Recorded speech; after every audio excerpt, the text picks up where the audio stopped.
За юу яцхан залуусаа. Өнөөдөр би аим шиг биш сонирхолтой өөр төрлийн кино товчлохоор шийдлээ. Би энэ киног баг байхдаа нэг удаа үзэж байсан. Тэгээ Google-с үзэж байсан киногаа хайтал 1985 онд нээлттэй хийсэн кино байсан юм байна. IMDb үнэлгээ нь 6.8 үнэлгээтэй. Энэхүү киног ярьж өгөхөөр би шийдсэн юм. За тэгэхээр олон зүйлс нуршаад явах уу? Киногоо ярьж өгье.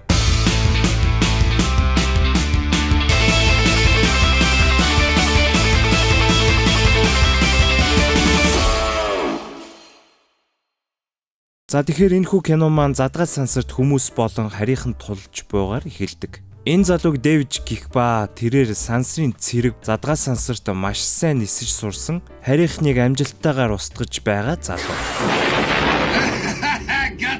Гэтэл байдал буруугаар эргэж мань залуугийн урд байсан хөлгийг харийнхан сөнөөсөн ба залуу хөлгийг дагаж эхлэв.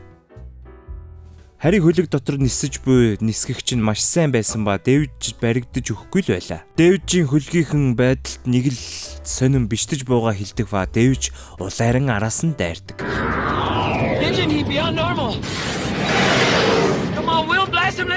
Улаарсан Дэвид хөлгийг онох ба хөлгийг дагаж явсаар агаар мандал руу орж тэд нэгэн гаригт ослын буултаар бууна.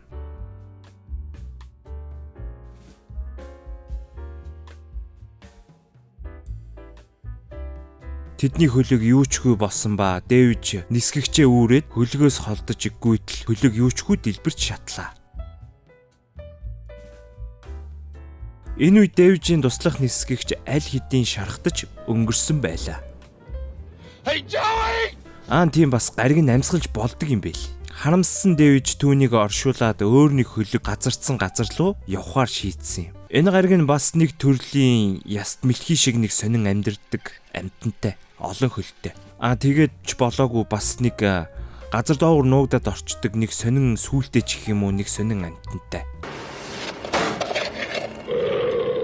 Жохон хэрцгийл юм. Гэхдээ л дэлхийгээс дэс ондоо болохоор аргачгүй илгүй дээ. За юу дэш Дэвид маань явсаар байгаад харийнхан осолцсон газар очиод нуугдаж байлаа. Тэр ажиглалтаа хийж байтал харийн хүн уснаас шумбаж гарч ирлээ.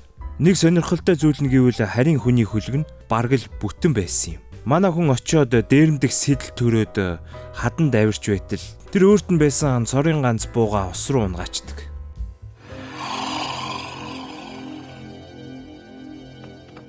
Шүн болж аянга захилахад байдал нэг л бишдэж байлаа. Дэвид энэ боломжийг ашиглаад харийн хүн рүү дайрч буулгаа авна гэж бодлоо. Тэгээд Дэвид хөлөг рүү н очиод шатах шатамтгай юмыг гол руу шидэж, урсгаж, тэгээд дараа нь шатааж өөрөө хөлөг рүү н орох гэтэл Дэвид захилгаанд нь зохиулаад унаад өглөө. Харийн хүн харж байснаа бүр шок. За тэр ч яах. За ингэснээр Дэвид мэдээж түүний олдсны хүн боллоо. Тэр хоёр мэдээж өөр гаригийн хүмүүс учраас Дэвид түүнтэй ойлголцоход маш хэцүү байлаа. Дэвид өлсөж байна. Би үнэхээр хэцүү байна надаа. Би үнэхээр өлсөөд байна гэж хэлтэл харийн хүн мэдээж урдаас нь харийн хоолоогоор хариулна. Тэгээд Дэвидийг ойлгож эхлээд түүнд шарж болгосон нэг сонин зүйл өглөө. Мэдээж миний харж байгаагаар манайхаар бол нэг сайхан чанаж болгосон хоньны хошног маягийн юм л харагдаад байгаа юм да. За тэр ч яах вэ? Хой хүний л бодол юм да. Мөхцүүл нам гүм сайхан байтал гинт гариг дээр солирон бороо асгарч эхэллээ. Манайхаар бол бороо л орж байгаа утга нь л энэ юм шиг байгаа юм. Гэтэ солироор. За ингээд харийн хүн маань Дэвидийг суллаж нэг жижигхэн агууд орж нуугдлаа. Өглөө Дэвид сэрээд харийн хүнийг алах боломж байсаар байтал Дэвид түүнийг өнгөрөөлөө. Харин хөлөгтөн байсан нэг сонин ногоон зүйлийг тэр сонирхож байсан амрууга хийтэл харийн хүн түүнийг түлхэж сонин зүйл ярьж эхэллээ.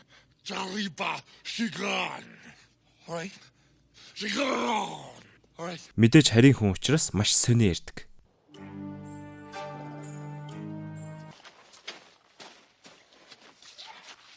It was slow.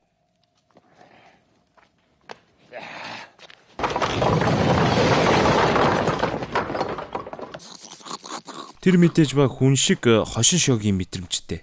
Харийн хүн цээж сайтай байсан ч юм уу түүний хэлийг маш хурдан сурж байлаа. За ингээд харийн хүнийг Драк гэдэг ба бас Дэвидтэй адилхан цэрэг гэдгийг мэдэж авдаг. Дэвид маань ном сум хийж нөгөө яст мэлхий шиг сонин зүйлийг алхахаар шийддэг. Гэтэл байдал буруугаар бишдэж мань хүн нөгөө нэг сонин амьтны үрлүү унцдаг. Энэ үеэр Драк ирж түүнийг авардаг ба баярлаа гэж Дэвид хэлдэг. Чин сэтгэлээсээ. Thank you. Гэтэл Дэвижид нэг сонин санаа орж ирдэг ба. Яст мэлхийний нөгөө сонин хуйг шиг зүйлийг гэр болгочвол дээрээс унаад байгаа солирон бороог харин ойлгож байгаа шүү дээ. За. Цаг хугацаач хурдан өнгөрч Дэвиж маань Дракийн хэлийг сурч эхлэв. Нэг өдөр тэр хоёр маргалдаж Дэвиж энэ газрыг хоёулаа тэр чигт нь самнсан дээр ямар нэгэн зүйл олдож магадгүй гэж хэмээн хэлдэг. Ингээдэл гариг дээр юу ч олддоггүй ба Дэвиж харин Пепсины сав олоод гайхан харж байтал цаатлаас нь хүний цаа талаас нь үхсэн Дракийн аргяас олдсон юм. Сандарсан Дэвиж мэдээж буцаад явлаа. Маш сонин. Юун сонин гэж? Энэ гаригийн улир солигддог. Өвөл болчт юм. Мэдээж харийн хүн маань Драк учраас хаварлшгүй. Тэр эрэхтэй хүүстэй ч үр удмаа үлдээдэг байжээ.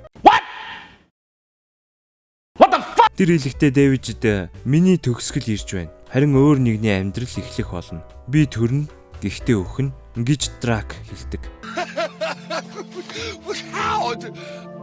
Тэрээр шинэ гарах хүүхдтэй Замис хэмээн нэр өгдөг ба түүний тухай ярьж эхэлдэг. Гэтэл шүн дөлөөр унтаж байхад нөгөө газар доор амьдардаг амьтан гарч ирээд тэдний оромжийг юучгүй болгож хаялаа. Гэр оронгоо болсон Дэвиж Драк хоёр цаашаа шуурган дунд тэмцэж явсаар агуу боллоо. Гэвч Драк төрөх болж түүнийг гидэс хөдөлж жижигхэн Замис мэдлээ. Дэвиж бяцхан Замисыг гаргаж аван түүнийг твэрдэг. Цаг хугацаа өнгөрч Дэвиж Замисыг өсгөж хүмүүжүүлж хооллож, ундлаж, халамжилж өөрийн хүүшгээ өсгсөөр байлаа. Нэг өдөр Замис асуулаа. Би яагаад 3 хуруутай, та яагаад 5 хуруутай байдаг юм? гэж асуухад Дэвиж хүү рүү харан "Хүмүн, чи бол Дракс. Гэхдээ би бол хүн. Би чиний авга ах хിവэрэ. Чамайг өөр төрөл байсан ч би чиний хажууд байсаар байна" хэмээн амладаг. Гэтэл нэгэн өдөр гариг дээр зочид ирлээ. Хүний хөлөг байна. "Замис, чи эндээ байж байгаарай. Би тэднийг харчаад ирнэ" хэмээн хөлөг рүү явлаа. Дэвиж хөлгийг хартал тэнд хүнээр өдөрдүүлсэн харийн хүмүүсийг хүнд хүчээр ажил хийлэгдэг, мөнгө олдог хэсэг бүлэг хүмүүс байлаа. Оройн Дэвиж Замист "Энэ бол зүгээр нэг хөлөг бишээ хүмүн. Хүмүүс үргэлж чамд над шиг ханддаг шигэ хандахгүй. Дэд дотроо олон янз байдаг юм. Чамайг хэсэг нэг нь зовоож явахад чамайг хэсэг нэг нь хайрладаг юм" хэмээн хүүд хэллээ. "Тэдэн лөө бүү орт хүмүн" хэмээн загтаг. Гэтэл нэг өдөр Замис гэрээсээ хол явж байгаад тэднийг харахад өөрийнх нь төрлийн Драксуудыг хитэх зовоож хүнд хүчээр ажил хийлгэж байсан юм. Замис жоохон ойртож гинэд 2 хүн таардаг. Тэд Замисыг хараад "Сонир юм да. Ийм Драк энд байлуу. Түүнийг бариад ав. Явъя" хэмээн хүчээр бариад автал айсан Замис нэгнийх нь нүрийг зүсчихдэг. Авгахан Замисыг хамгаалж буутгаар зэхэж нэг хүнийг харваж алдаг. Тэр нүрийнх нь самарцсан хүнийх нь дүүн байсан юм байлээ л дээ. Дэвиж Замисыг аврах бүх аргаа хэрэглэж ном сумаа чиглүүлж байтал гэмт итгээд түүнийг буудаж Замисыг аваад явдаг. Дараа нь сансрын том хөлөг дээр хүмүүс задгаан сансар руу зогцос шидэж байтал Дэвиж гинт Драксийн хэлээр яриад босож ирдэг. Айд сандарсан хүмүүс түүнийг судалж үзтэл түүнийг аль дээр алга болсон хөлгийн нэг гишүүн болохыг мэддэг. Тэрээр алга болоод 3 жил болжээ. Компьютер дээр нэр нь он сар дээр гарч ирэв. Хүмүүс бүгд гайхлаа. Дэвиж тэнхэрч босоод хүн төрхөндөө орчээ. Тэрээр босож ирээд нөгөө гариг руу бүр Замис гэдэг бяцхан хүүг аврахаар тэр гариг руу явна хэмээн зүтгэж эхэлдэг.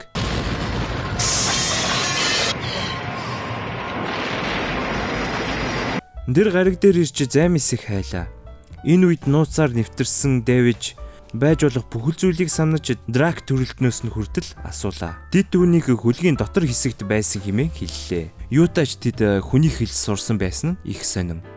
Ингээд хөлгийн дотор хэсэг Дэвиж нууцаар нэвтэрч түүнийг олж харлаа. Гэтэл нүүрэндээ сорвтой хуучны танил нөгөө нэг залуу ороод ирэв. Тэр харж байснаа би чамайг танилаа.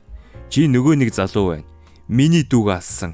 Одоо би чамайг гүйцэнэ хэмээн хэллээ. Энэ үед гариг руу бас нөгөө дайн хийж байсан хэсэг онгоц нисэж харагдана. Дэвиж зугтаж нэг нэгээр тэднийг аргалсаар л байлаа. Азар тэнд хүнд хүчээр ажил хийж байсан Дракууд бүгд нэгдэж нэг тал болоод буулган авдаг.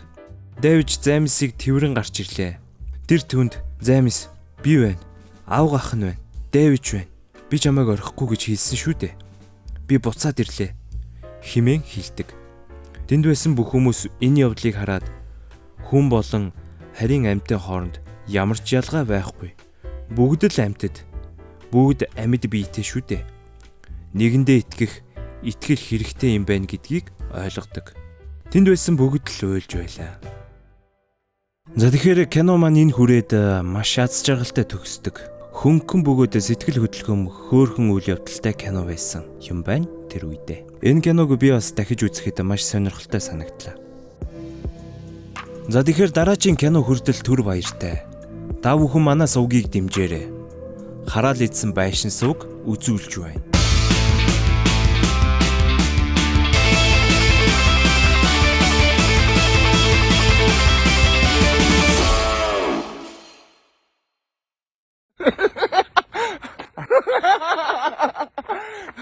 За баярлалаа.